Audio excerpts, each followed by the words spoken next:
કે જ્યારે કલેક્ટર સાહેબે કે એની અંદર અમે ગયેલા રાજ્ય સ્વાગતમાં, તો ત્યારે અમે કીધું આ ખેડૂતોને વળતર નથી આપતા. તો રાજ્ય સ્વાગતમાં અમને એવું કીધું કે તમે તમારા અધિક કલેક્ટર સાહેબ છે આર કે ઓઝા સાહેબ, તમે ઓઝા સાહેબનો સંપર્ક કરો.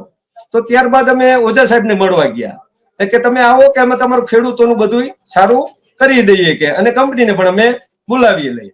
પછી એક દિવસ કંપની આવી, કંપની વાળા આવ્યા, એમને 10 દિવસનો સમય આપ્યો અમે ખેડૂતોને બધાય, અને જ્યારે જરૂર પડશે ત્યારે એને પણ અમે પ્રૂફ આપશું, અને કીધું કે આમનો પ્રશ્ન કરી દો. પણ હજુ આજ દિવસ સુધી કંપનીને મંજૂરી નથી મળી. સાહેબ, આની અંદર લખ્યું હોય કે આ ફક્ત ને ફક્ત સ્ટ્રક્ચર ઉભું કરવા માટે તમને મંજૂરી આપવામાં આવે. 5મા નંબરની શરતની અંદર એવું પણ લખેલું હોય કે આમાં ખેડૂતોની જમીન હોય તો ખેત મજૂરો ખેડૂતોનું સંમતિ પત્રક લેવું. કોઈ પણ જાતનું સંમતિ પત્રક નથી લીધું. સરકારી જમીન હોય તો એની અંદર રેવન્યુ વિભાગની મંજૂરી હોવી જોઈએ કાયદાની કલમ મુજબ, તો રેવન્યુ વિભાગની પણ મંજૂરી નથી લીધી.